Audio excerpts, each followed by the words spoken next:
Bon, du coup, comme promis, on va parler de la loi qui met fin au régime d'exception créé pour lutter contre l'épidémie de Covid-19. Mais on va pas aborder toute la loi, comme tu l'as fait, Daimon, la dernière fois dans ton émission. D'ailleurs, n'hésitez pas à aller voir l'article qui a vulgarisé justement la présentation de cette loi. On va en fait plutôt parler du fait que 60 députés ont saisi le Conseil constitutionnel pour faire passer cette loi sur le grill de la Constitution. Faut être Alors, combien pour faire le Conseil constitutionnel? il y a... Alors, si on passe par le biais des députés et des sénateurs, c'est 60 députés ou 60 sénateurs. Voilà. Ah ouais, ça se fait. Ouais. Et en gros, ça permet en fait à l'opposition de demander à ce que le Conseil constitutionnel contrôle la constitutionnalité de la loi. Et après, bon, vous avez les autres institutions, enfin les autres autorités qui peuvent saisir le Conseil constitutionnel.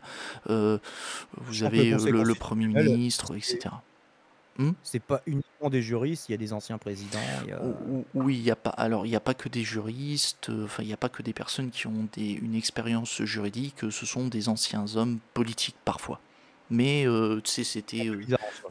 Mais bon. oui, c'était Je sais que l'une le des président de la critiques. République est techniquement le gardien des traités, hein, mais et de la Constitution, mais enfin bref, je veux pas te faire dévier trop de ta chronique, mais voilà, c'était histoire d'avoir un peu plus de Bon, compléments. bon, t'inquiète, c'était juste une remarque comme ça. Du coup, ce qui s'est passé, c'est que, encore une fois, c'est pas toute la loi qui est remise en cause, mais c'est certaines dispositions, et en particulier certains paragraphes de l'article 3 de la loi. Et ces dispositions de la loi permettent au Premier ministre de réglementer les déplacements à destination du territoire national en provenance de pays étrangers ou de l'une des collectivités d'outre-mer, et ce dans l'intérêt de la Un santé peu plus. publique et aux seules fins de lutter contre la propagation de l'épidémie de Covid-19. Tu sais, c'est la fameuse disposition que tu avais évoquée où tu te posais la question de la notion de territoire national. Tu sais, tu l'avais évoqué précédemment dans ton émission.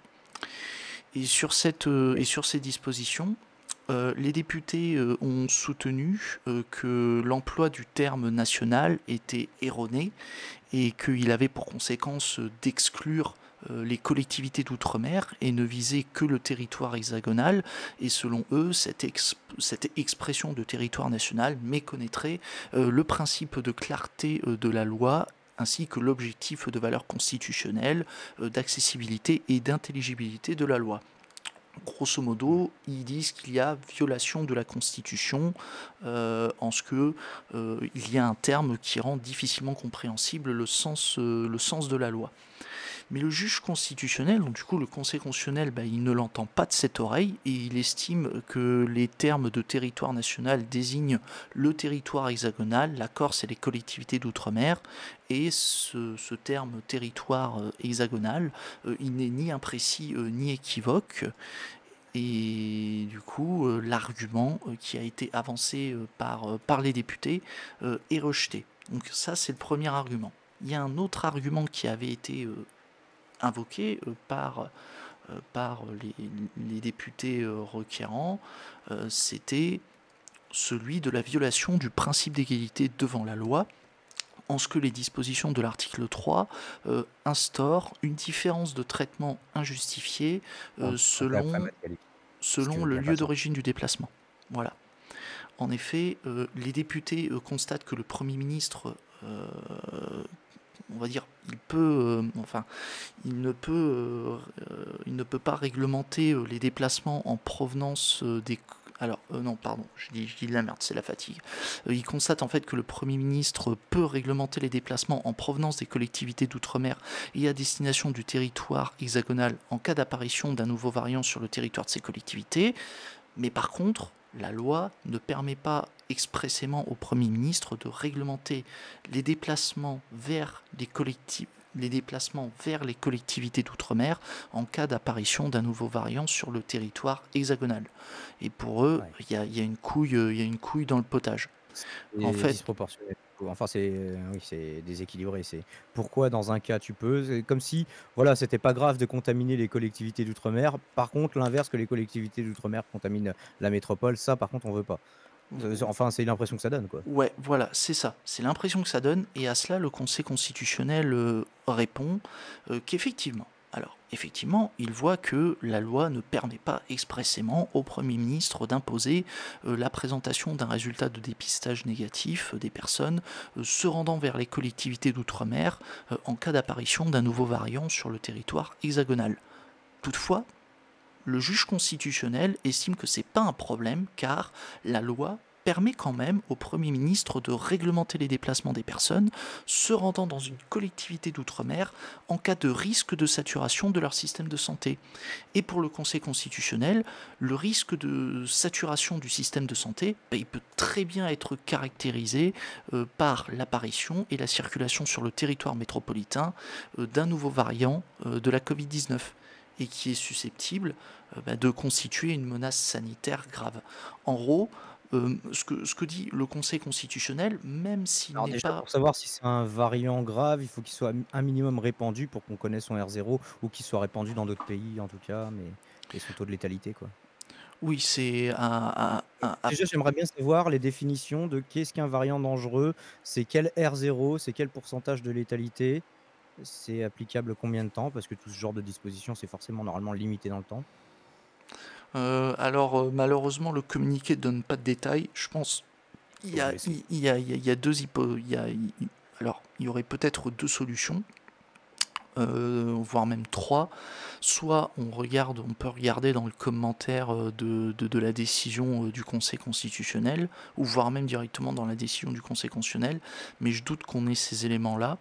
Euh, Après, on peut carrément aller chercher dans les travaux parlementaires, tu sais, dans les rapports qui ont été rendus sur la loi, sur la loi qui met fin au régime d'exception, notamment les observations qui ont pu être émises sur Misé. l'article 3. Quoi? Ah Hmm. moi j'ai fait l'inverse, je voulais, me muter pour répondre au chat et ne pas te perturber. Ah, Bah, il n'y voilà. a, y a pas de souci. Donc ça ce serait l'une des solutions. Ou alors l'autre solution, ce serait de s'appuyer effectivement sur l'avis du conseil scientifique ou de la en gros, s'appuyer sur les institutions qui sont compétentes euh, en, en, en la matière. Voilà. Et du coup, bon, sur cette parenthèse, le Conseil constitutionnel en déduit de tout ceci que comment on appelle ça, que l'article 3, donc concernant la possibilité du Premier ministre de réglementer les déplacements des personnes qui viennent d'outre-mer et qui reviennent sur le territoire métropolitain, et même inversement, c'est pas contraire, il n'y a pas de violation de la Constitution, pas de violation du principe d'égalité, ni même de violation de l'objectif de valeur constitutionnelle, d'accessibilité et d'intelligibilité de la loi. Et Ouais. je vous rappelle qu'encore une fois, on n'est que sur un article de la loi. euh, tout le reste n'a pas fait l'objet d'une analyse par le Conseil constitutionnel, puisque le Conseil constitutionnel n'a été saisi que sur cette disposition. Euh, et, et je vous rappelle que, comment on appelle ça, qu'il y a d'autres mesures qui ont été prises dans la loi. On pense notamment à l'abrogation des régimes d'exception qui ont été créés pour lutter contre l'épidémie de Covid-19. On a le suivi épidémiologique du virus et la délivrance de certificats sanitaires de voyage, ou encore ce dont tu avais parlé aussi dans ton émission, la suspension de l'obligation vaccinale des personnels au contact des personnes fragiles, dès que la situation sanitaire ne l'exige plus. Vu que la police en était exemptée par exemple.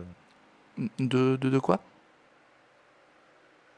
J'ai pas compris ce que tu as dit. Que la police n'était pas obligée d'avoir un pass, même s'ils étaient en contact avec le public, qu'ils étaient pas obligés d'être vaccinés, ce genre de choses quoi. Oui, oui, C'était pas voilà. nécessaire depuis d'ailleurs. Ouais, voilà, par exemple. Et après, il y a aussi une dernière disposition. Il va y avoir alors un rapport du gouvernement qui sera fait au Parlement pour faire le bilan des moyens qui sont mis à la disposition des autorités publiques pour lutter contre les pandémies. Et il sera aussi question d'établir si possible, une redéfinition de ces moyens. Voilà. Donc du coup, le sujet est clos.